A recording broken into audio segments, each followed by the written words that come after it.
Kingdom Hearts 3. Now, before we begin this review, I'm going to let you know that I will be breaking this review up into two videos. The first video will be me talking about the gameplay, and the second video will be me talking about the story. So if you want to know nothing about the story before you play, you can watch the first video and skip the second one. Now, for those who want to know if the game is worth buying, I'm going to go ahead and give you my rating. I gave this game a 9 out of 10. I have a few problems with the story and the way it plays. If you haven't played the series, this isn't a must-play, as you should play most of the other ones first, just by the collection if you want to get into the series. If you have played the games, then you already know it's a must-play. So Kingdom Hearts 3's gameplay plays much like a combination of Kingdom Hearts 3D and 0.2, a Fragmentary Passage, with the flow motion feeling more like a garnish than the only way to travel around the worlds in Kingdom Hearts 3. Now, the flow motion definitely feels more similar to Dream Drop Distance, since it was a little more than used for sliding around the map in 0.2. Combat works vastly different from previous Kingdom Hearts games. This is the first time that you can swap Keyblades mid-battle, and because of the combo system, once you fill out your combo bar, which takes shape in the form of arrows, you can get your Keyblade form changes. Each form adds a new attack style and a unique finisher. Each form change feels fun to use, with my personal favorites being Second Form S, Mirage Staff, and the double arrow guns.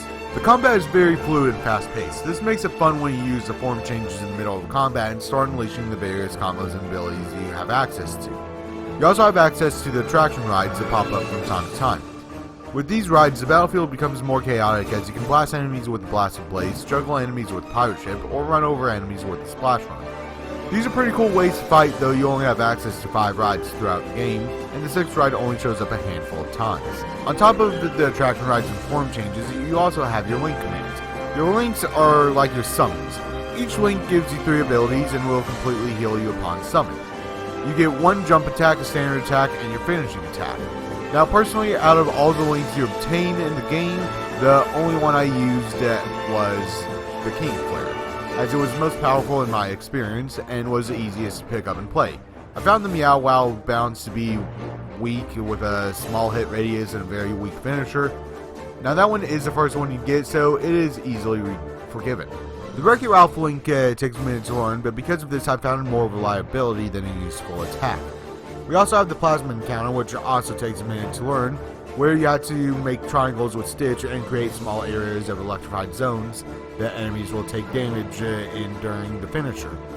This one requires 2 important things that, if you don't have, makes this link pretty much useless.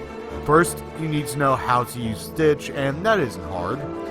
The second thing is you need luck, because if enemies can move around and you don't trap them, they aren't going to take damage.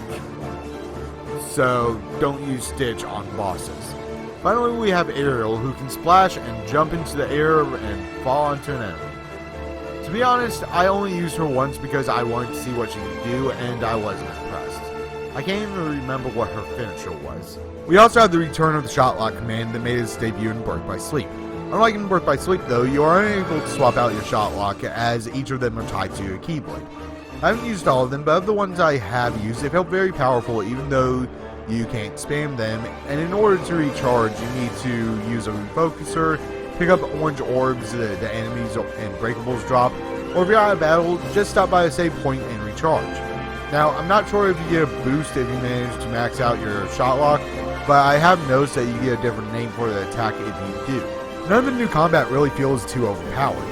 Everything has its limits, whether it be the time limit for the attraction rides and the forms, or you needing a full bar of magic in order to summon a link. Now, not all changes have been made to the combat.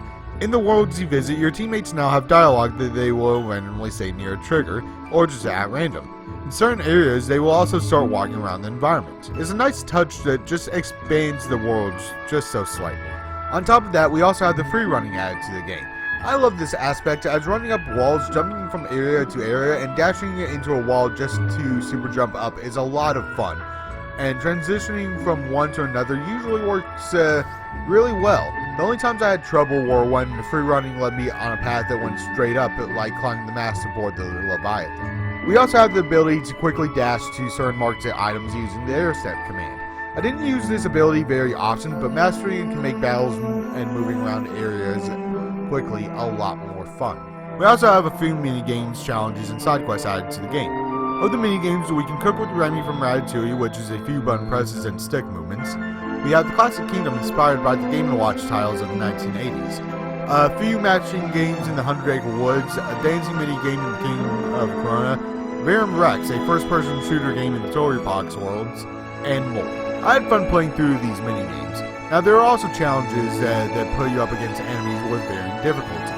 These can offer a challenge when you unlock them and are scattered throughout the worlds you have visited. You also have a few forms of side missions. Two of the most prevalent are the Lucky Emblems or Hidden Mickeys, if you don't care what they call them, and the Moogle Photo Ops. Both of these are fairly easy to do, with the Hidden Mickeys usually being tipped off to you when you get close to one, and the Moogle Photos telling you where to go to get most of them, if not all of them. Now underwater controls make a reappearance in the Caribbean. These controls are actually done really well. You have access to most of your magic underwater, with the only exception being water. I'd say I love that they remove the use of water when you are underwater. It's a nice touch that shows how much thought went into the controls of the game. The swimming controls have also been revamped, as you now have the use of both your jump and dodge buttons. Your jump acts as a super swim, allowing fast movement. There are also two ways to move up and down. The first are your triggers, which allow fast ascension and descension. The other is Sora will swim up and down if you point the camera in the direction you want to go and move forward. He doesn't move as fast as with the triggers though. Now the last thing I'm going to talk about for the gameplay is the Gummy Phone. This doesn't add much to the gameplay, but acts as a first person mode and allows you to take pictures in the game with and without Sora.